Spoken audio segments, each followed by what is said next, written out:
Apa itu wasilah? Wasilah itu artinya at-taqarrub ila Allah azza wa jalla. Bagaimana caranya kita mendekatkan diri kepada Allah Subhanahu wa taala? Bagaimana kita mendekatkan diri dengan ketaatan dan amal soleh kita kepada Allah Subhanahu wa taala. Adapun at-tawassul, ada al-wasilah, ada at-tawassul. Kalau tawassul artinya kita mencari seseorang yang bisa mendekatkan kita kepada Allah Subhanahu wa taala. Jadi di sana ada al-wasilah, perantara, ada at-tawassul, jalan yang mendekatkan diri kepada Allah Subhanahu wa taala. Di sini muallif rahimahullahu taala menjelaskan tentang kewajiban seorang muslim. Seorang muslim itu harus beriman kepada Allah Subhanahu wa taala dengan cara memperbanyak amal saleh dan juga perbuatan yang baik yang dicintai Allah Subhanahu wa taala.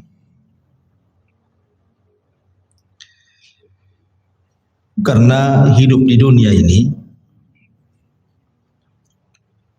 tujuannya adalah untuk beribadah. Sebagaimana yang ma'ruf di dalam surah Adz-Dzariyat, wa ma khalaqtul jinna wal insa illa liya'budun. Tidaklah kita diciptakan oleh Allah Subhanahu wa taala kecuali dalam rangka beribadah. Baik dengan kewajiban-kewajiban seperti salat, zakat, puasa, haji, ataupun amalan-amalan sunnah. Amalan-amalan sunnah tentu jauh lebih banyak dibandingkan amalan-amalan yang wajib.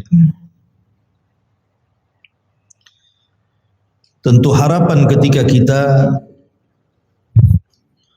melakukan amalan wajib ataupun sunnah, seperti contohnya hari ini kita berpuasa Asyura di bulan Muharram, tidak lain dan bukan supaya amal kita itu dinaikkan ke langit dan dipandang oleh Allah Subhanahu wa taala. Sebagaimana Allah Subhanahu wa taala berfirman, ilaihi yas'adul kalimut thayyibu wal amalu as-salihu yarfa'u. Kepadanya lah, maksudnya kepada Allah, naik perkataan-perkataan yang baik dan juga amalan-amalan yang saleh dinaikkan kepadanya. Makanya kenapa kita dituntut untuk memperbanyak amal saleh? Bahkan sekelas para nabi saja Allah Subhanahu wa taala firmankan, ya ayyuhar rusul qulu minat thayyibati wa'malu shalihan. Wahai para rasul, makanlah dari makanan yang baik-baik dan kerjakanlah amalan yang saleh. Dari sini, kalau para nabi dan rasul saja diperintah oleh Allah untuk banyak melakukan amal saleh, maka sudah seharusnya kita mengikuti jejak para nabi dan rasul memperbanyak amal saleh. Makanya di sini Allah Subhanahu wa taala mengatakan, wa khalnahu fi rahmatina innahu min ibadina shalihin. Dan kami masukkan dia ke dalam rahmat kami karena sesungguhnya dia termasuk orang-orang yang saleh. Artinya amal saleh itu penyebab datangnya kasih sayang Allah kepada kita. Dan rahmat itu sangat dihajatkan. Sangat dihajatkan sekali kepada kita, terutama nanti di akhirat. Karena penentuan masuk surga dan tidaknya seseorang itu ditentukan dengan rahmat yang Allah anugerahkan kepada kita. Orang masuk surga itu bukan karena amalan, tetapi karena rahmat, dan datangnya rahmat itu karena amal soleh. Nah, di antara faidah amal soleh itu, kita bisa menjadikan amal soleh itu wasilah, ataupun dijadikan tawassul kita, perantara kita berhubungan dengan Allah Subhanahu wa taala. Dahulu Nabi SAW pernah bercerita, ada 3 orang yang masuk ke dalam gua. Tiba-tiba 3 orang ketika dalam gua itu, pintu guanya tertutup. Langsung roboh gitu ya, batu-batunya kemudian menutup pintu gua. Sehingga kemudian 3 orang ini sudah berusaha keluar tapi tidak bisa. Berusaha membuang batu, mendorong batu, tapi apalah daya. Mereka tidak punya kekuatan untuk menggeser pintu gua. Akhirnya kemudian sebagian mereka berkata kepada sebagian yang lain, bagaimana kalau kita tawassul saja, meminta kepada Allah Subhanahu wa taala dengan amal saleh yang kita lakukan. Boleh jadi dengan seperti itu Allah akan menolong kita. Akhirnya kemudian 3 orang ini masing-masing bertawassul dengan amal saleh yang mereka pernah lakukan. Yang satu bertawassul dengan sedekah. Yang satu bertawassul dengan birrul walidain.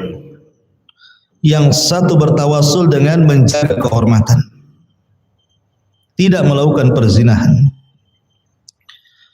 Ketika 3-tiganya sudah bertawassul dan mengatakan, ya Rabb, kalau seandainya sedekahku ini dinilai ibadah, kau terima sedekahku dan kau anggap ini pahala bagiku, maka tolong geser pintu gua itu. Bergeserlah pintu gua sedikit, tapi tidak bisa keluar.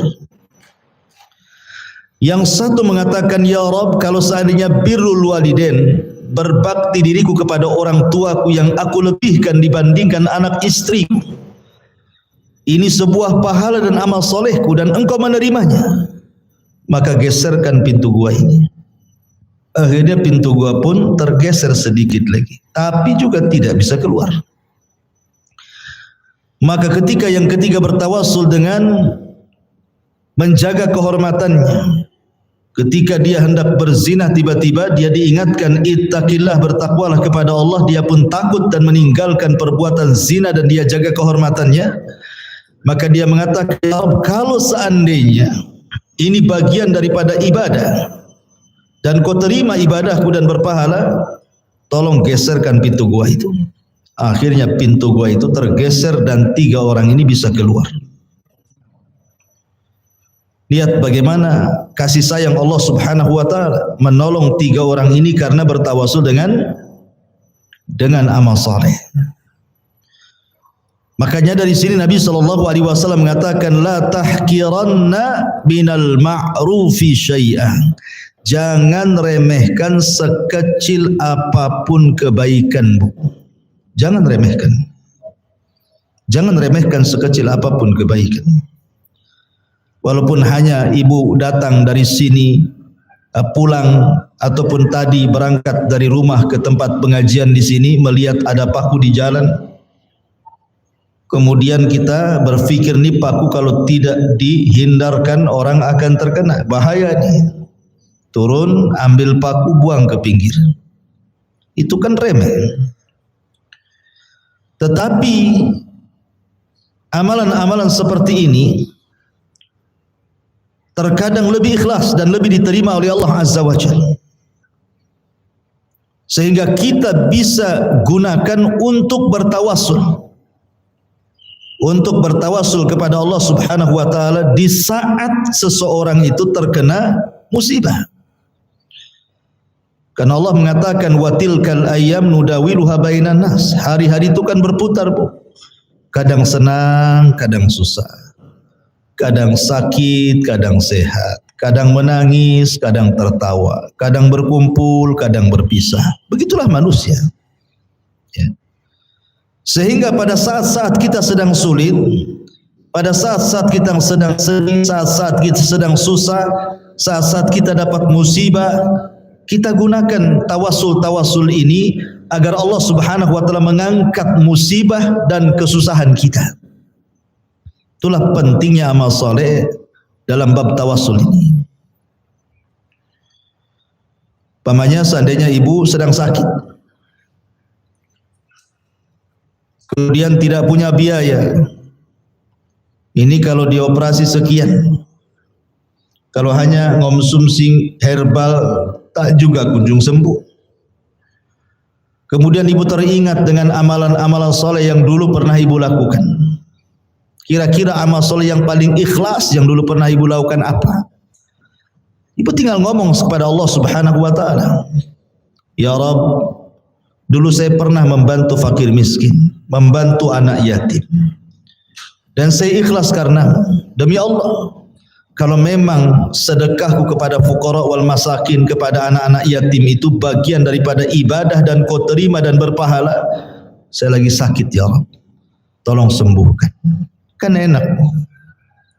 Wa idza sa'alta fas'alillah wa idza sta'anta fasta'in billah. Kalau minta langsung kepada Allah, kalau minta pertolongan, mintalah pertolongan kepada Allah Subhanahu wa taala. Allah Subhanahu wa taala berfirman di sini, ya ayyuhalladzina amanu ittaqullaha wabtaghu ilaihil wasilah. Wahai orang-orang yang beriman, bertakwalah kepada Allah dan carilah jalan yang bisa mendekatkan diri kepada Allah. Kemudian Allah juga mengatakan ulaikal ladzina yad'una yabtaguna ila rabbihimul wasilah ayyuhum aqrab.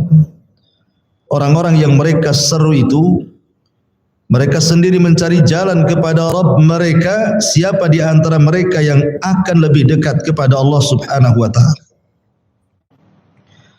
Dari dua ayat ini Allah Subhanahu wa taala mengajarkan kepada kita pentingnya kita mencari wasilah, mencari hal-hal yang bisa mendekatkan diri kepada Allah. Wasilah itu saya katakan at-taqarrub ilallah, mencari jalan untuk mendekatkan diri kepada Allah. Gimana caranya? Karena kelak orang-orang yang sudah meninggal dunia, seandainya ada orang meninggal dunia, lah orang-orang yang di kuburan itu, orang-orang yang sudah meninggal setelah kita, mereka pun sibuk, apalagi kelak pada hari kiamat, mereka pun sibuk mencari wasilah. Siapa di antara mereka yang dekat dengan Allah Subhanahu wa taala? Tapi kan di akhirat bukan yaumul amal, bukan hari kita beramal, tapi hari akhirat itu yaumul hisab, hari kita dihisab. Sehingga tidak memungkinkan lagi kita ini beramal soleh layaknya di dunia, karena di akhirat sudah tidak ada kewajiban salat, tidak ada kewajiban ini dan itu dari ibadah, sehingga nilai kedekatan seseorang dengan Allah itu ditentukan ketika kedekatan kita di dunia. Ketika di dunia kita dekat dengan Allah, banyak melaksanakan salat, karena bagaimanapun dunia ini miniatur akhirat. Siapa yang kemudian banyak berdiri di dunia, maka dia tidak akan banyak berdiri di akhirat. Di padang mahsyar itu kan lama berdiri.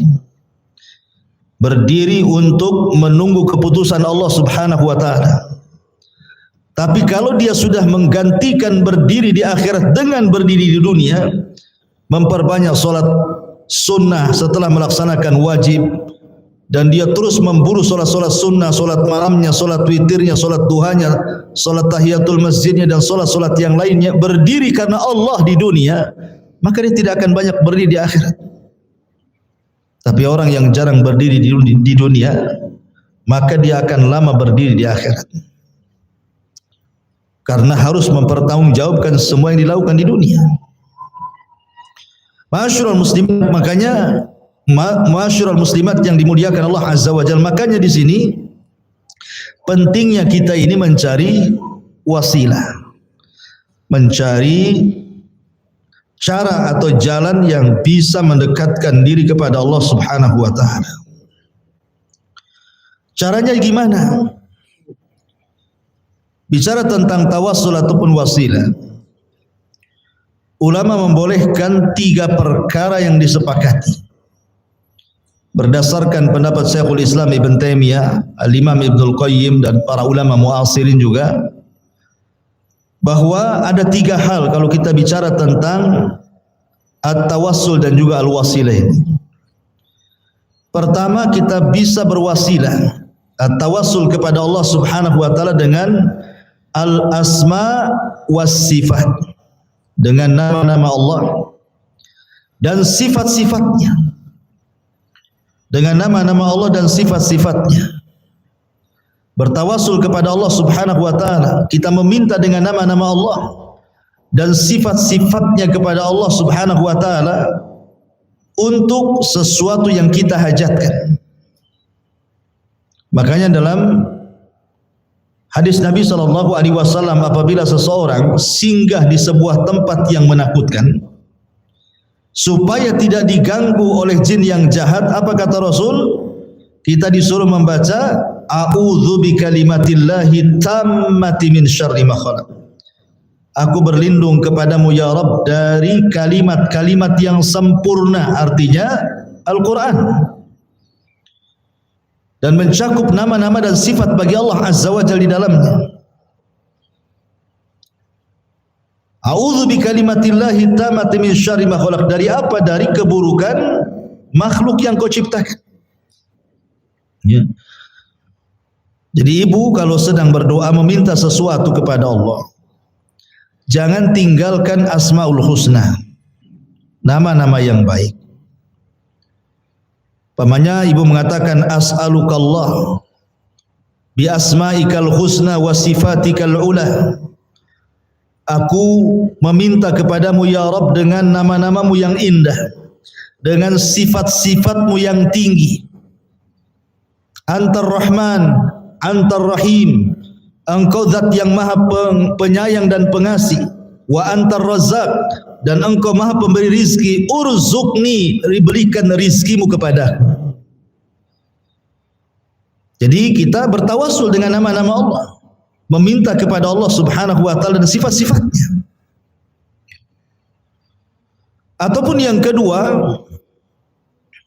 bertawassul dengan amal saleh. Bertawassul dengan amal-amal saleh, baik berupa kecintaan kita kepada Allah atau kecintaan kita kepada Rasul sallallahu alaihi wasallam, sebagaimana Allah berfirman, "Qul in kuntum tuhibbunallaha fattabi'uni yuhibbukumullah wa yaghfir lakum dzunubakum." Katakan ya Muhammad, jika kamu benar-benar mencintai Allah, maka ikutilah aku. Niscaya Allah mengasihi dan mengampuni dosa-dosa. Jadi cara mendekatkan diri kepada Allah, cara mencintai Allah Subhanahu wa taala dengan cara apa? Mengikuti syariat Nabi-Nya, mengikuti ajaran Nabi-Nya, meneladani sunnah-sunnahnya, berusaha untuk memperjuangkan sunnahnya. Karena itu jalan tawassul yang paling cepat menuju Allah Subhanahu wa taala dengan mengikuti sunnah Nabi sallallahu alaihi wasallam. Dan tentang masalah amal saleh, tawassul dengan amal saleh tadi saya sudah berikan contohnya. Orang-orang yang terjerembab di dalam gua, akhirnya Allah keluarkan karena tawassul mereka dengan amal saleh. Atau yang ketiga, tawassul dengan doa orang-orang saleh. Apakah orang-orang saleh ini ahlul bait? Maksudnya dari keluarga Nabi sallallahu alaihi wasallam, turunan Nabi sallallahu alaihi wasallam, kita datang kepada mereka, kita minta doanya. Atau orang-orang soleh ini selain daripada keluarga Rasul, tidak ada masalah. Karena Nabi SAW sudah mencontohkan itu kepada kita. Bagaimana para sahabat minta kepada Rasul untuk didoakan kebaikan, baik untuk kesembuhan penyakit ataupun untuk yang lainnya. Contoh, di zaman Nabi SAW ada wanita berkulit hitam, punya penyakit ayan. Kalau seandainya dia datang tuh penyakitnya, Bu, terkadang tidak sadar, kemudian guling-guling, terkadang tersingkap auratnya. Maka dia datang kepada Nabi SAW, ya Rasulullah, inni usra wa inni atakasyaf. Ya Rasulullah, sesungguhnya saya terkena penyakit, dan saya ini kalau terkena penyakit atakasyaf, selalu tersingkaplah auratku, malulah aku jadinya. Ud'ullahu li, ud'ullaha li, berdoalah kau kepada Allah untukku, agar Allah Subhanahu wa taala menghilangkan penyakit. Maka Nabi SAW memberikan dua pilihan kepada wanita itu dan mengatakan, kalau kau mau, aku akan berdoa kepada Allah untuk kesembuhan penyakitmu. Tetapi kata Nabi SAW, in sabarti falakil jannah. Tapi kalau engkau mau sabar, maka engkau akan mendapatkan hadiah surga. Akhirnya wanita ini memilih surga. Gak apa-apa dia penyakitnya tidak hilang, tetapi dia meminta kepada Rasul untuk didoakan kalau datang penyakit itu dia tidak bongkar-bongkar aurat. Maka Rasul mendoakan supaya dia tidak tersingkap auratnya, tapi tidak mendoakan kesembuhannya, karena wanita itu adalah wanita cerdas. Dia wanita yang ingat masa depan. Dia wanita yang bukan hanya mengejar dunia. Dia tahu akhirat itu khairun wa abqa, lebih baik dan lebih kekal. Makanya dia memilih sabar. Idzan asbir ya Rasulullah. Kalau begitu saya ingin sabar wahai Rasul. Setelah Rasul mengatakan in sabarti walakil jannah. Kalau engkau sabar, maka engkau dapat surga. Luar biasa. Kalau ibu-ibu di zaman sekarang mana ada? Kalau seandainya dibuat dua pilihan, surga ataukah dunia, enggak yakin saya milih surga, pasti milih dunia. Contoh, ketika Nabi SAW mendengar Fatimah meminta budak untuk dijadikan pembantu, karena Rasul kan baru datang dari peperangan, banyak budaknya. Maksudnya Fatimah itu biar tak capek lah kerja di rumah, ada pembantu. Akhirnya Nabi SAW datang kepada Fatimah, kemudian menudukkan Fatimah dan Ali. Kemudian kata Nabi SAW, ya Fatimah, ya Ali, maukah ku ajarkan beberapa kalimat kepadamu, dan itu lebih baik daripada engkau diberikan pembantu laki-laki dan perempuan. Kemudian kata Fatimah dan Ali, tentu wahai Rasul, apa itu? Maka Rasul mengatakan, bertasbihlah 33 kali sebelum tidurmu. Bertasbihlah, bertahmidlah 33 kali sebelum tidurmu, dan bertakbirlah 34 kali, artinya 100 sebelum tidurmu. Maka itu jauh dibandingkan kau mendapatkan pembantu laki-laki dan perempuan. Akhirnya Fatimah memilih doa itu. Dia memilih doa zikir yang diajarkan Rasul sebelum tidur, membaca tasbih 33, tahmid 33, takbir 34, dan tidak jadi meminta pembantu. Kalau pilihan ini saya berikan kepada ibu, ibu mau pembantu atau mau zikir? Pasti mau pembantu. Alasannya, pembantu lah Ustaz, zikir juga katanya. Karena di zaman sekarang ini dunia lebih menguasai dibandingkan akhirat. Itulah kenapa orang-orang dulu takut kalau seandainya dibentangkan dunia. Ma'asyiral muslimat yang dimuliakan Allah Subhanahu wa taala. Kembali, wanita ini ketika mendapatkan kabar in sabarti walakil jannah, kalau engkau sabar kau dapat surga. Akhirnya wanita ini mengatakan idzan asbir, kalau begitu saya milih sabarlah wahai Rasul. Lihat bagaimana wanita ini bertawassul kepada Rasul, minta doa kesembuhan, tetapi pilihannya malah bersabar karena ada hadiah surga. Lain pula wanita ini, lain pula laki-laki yang buta. Di zaman Rasul ada laki-laki yang buta. Dia datang kepada Nabi SAW minta disembuhkan butanya. Laki-laki ini tidak sabar, tidak sesabar wanita itu. Dia minta kepada Rasul untuk tetap disembuhkan. Kalau wanita ini kan ketika dikasih pilihan tak mau dia sembuh. Dia siap sabar, yang penting masuk surga. Ini pula kurang sabar yang laki-laki ini. Dia minta disembuhkan. Minta doanya kepada Allah dan dia mengatakan, ya Rasulullah, ud'ullaha li. Rasul, berdoalah kepada Allah untuk kesembuhan agar aku bisa melihat. Maka Nabi SAW mengatakan, kalau begitu tawadha wa salli rak'atain. Kamu harus berwudu, kemudian salat 2 rakaat.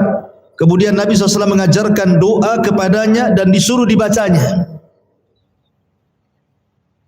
Lihat bagaimana laki-laki ini minta doa kepada Rasul.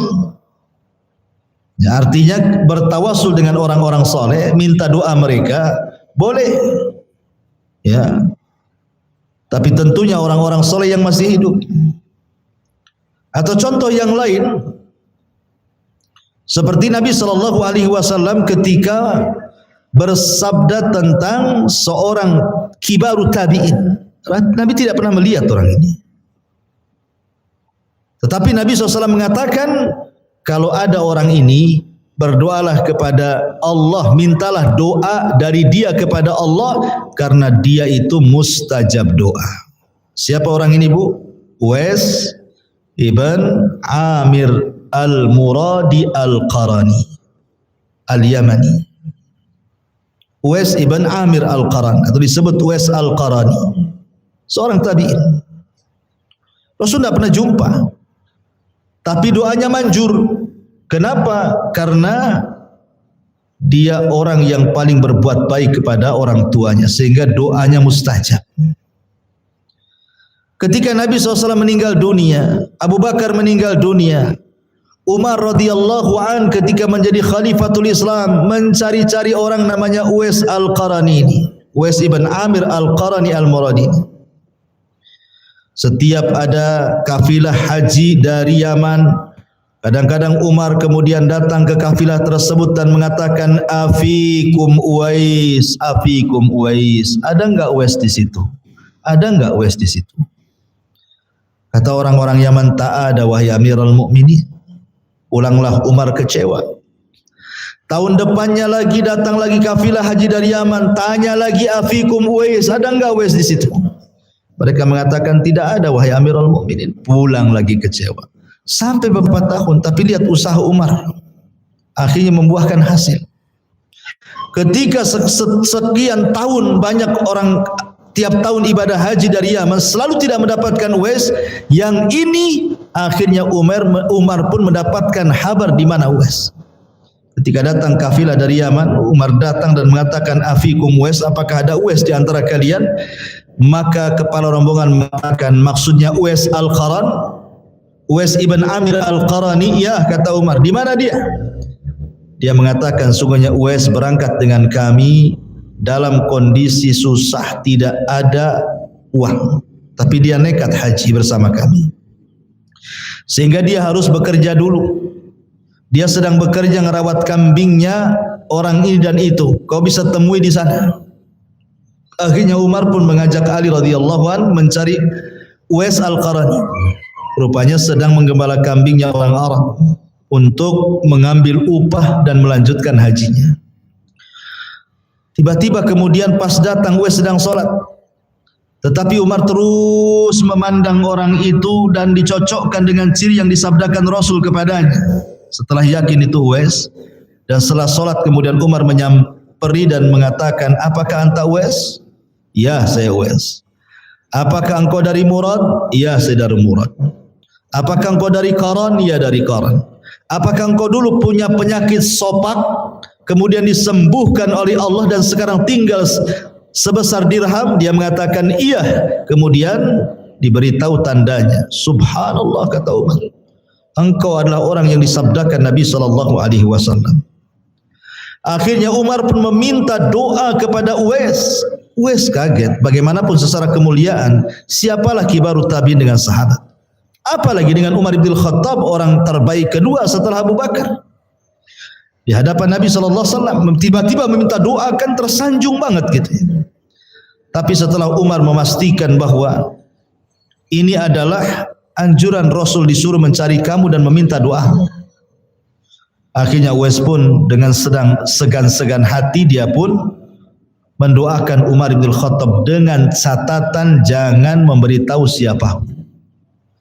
Akhirnya Uwais pun pergi ke Syam dan berjihad di sana.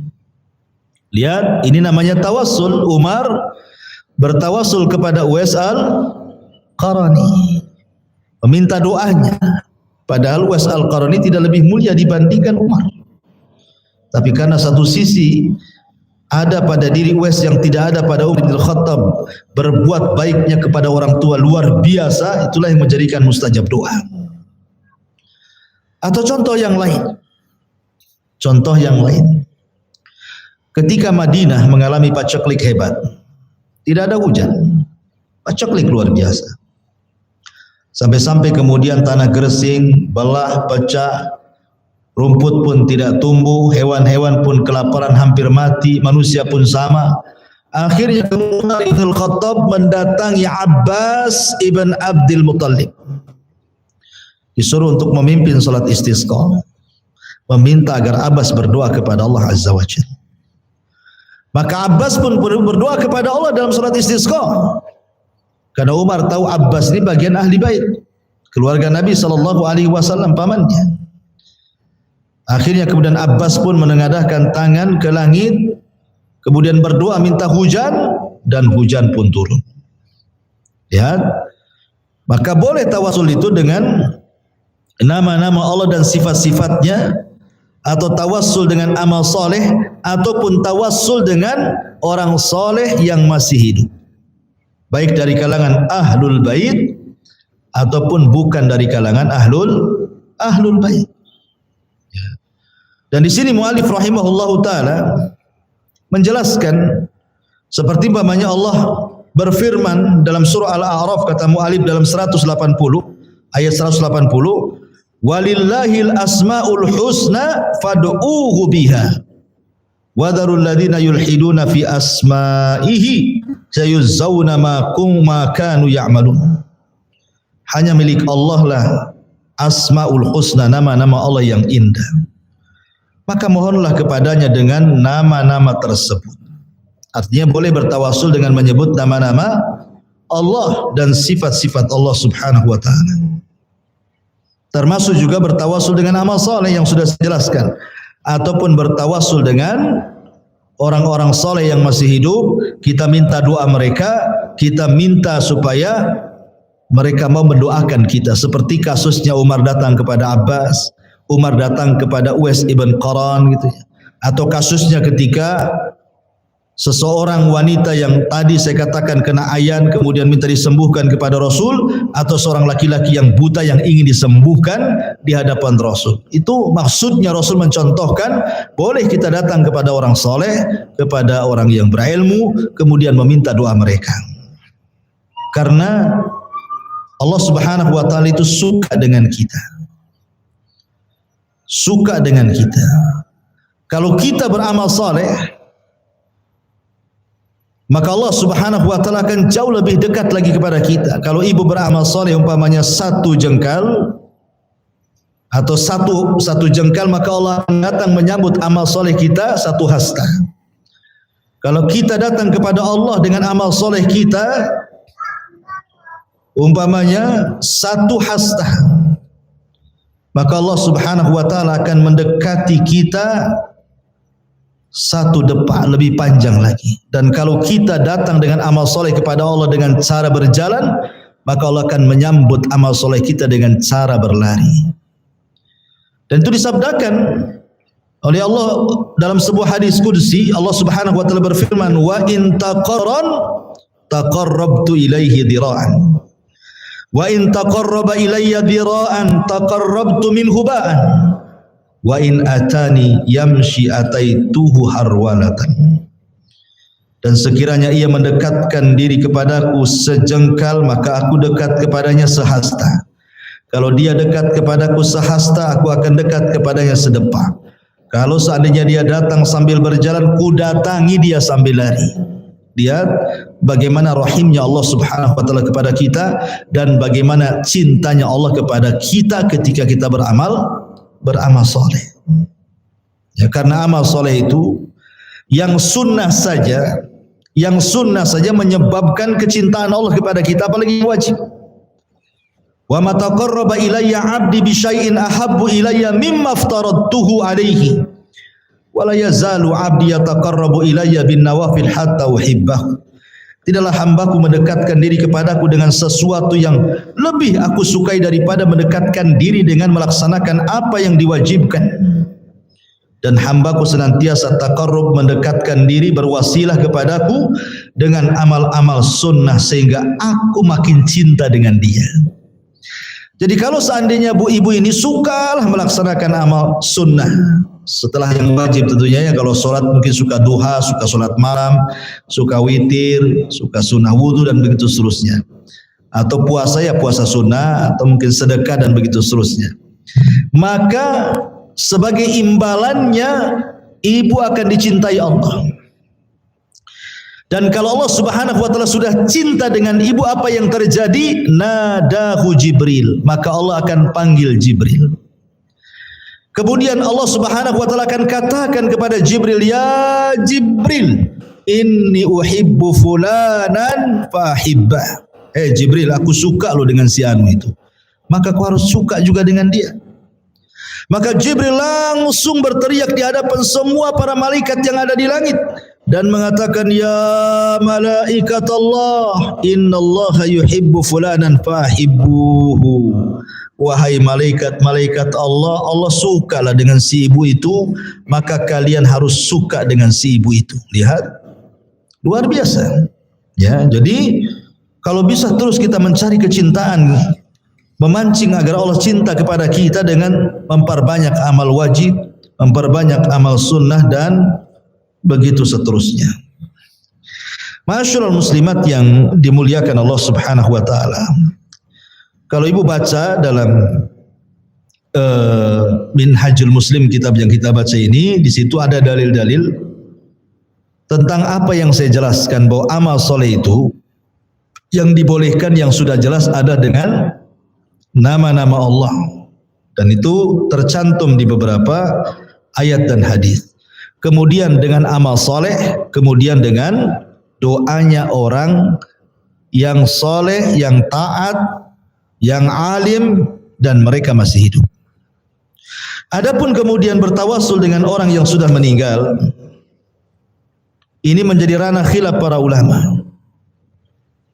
Ya, menjadi ranah khilaf, boleh enggak seorang itu bertawasul dengan orang yang sudah meninggal, orang-orang soleh yang sudah meninggal. Maka pendapat Syekhul Islam Ibn Taimiyah, Al-Imam Ibnul Qayyim, dan juga ulama-ulama Lajnah Daimah Saudi Arabia, semua mengatakan tidak boleh. Ya, karena tidak pernah ada cerita para sahabat Nabi SAW mereka datang ke kuburan Abu Bakar setelah meninggalnya, atau ke kuburan Umar setelah meninggalnya, atau ke kuburan Utsman setelah meninggalnya. Tidak ada cerita dari kalangan sahabat mereka mendatangi kuburan orang-orang soleh, padahal mereka sahabat. Ya, menunjukkan bahwa tawassul itu hanya ditujukan kepada orang-orang soleh yang masih hidup saja.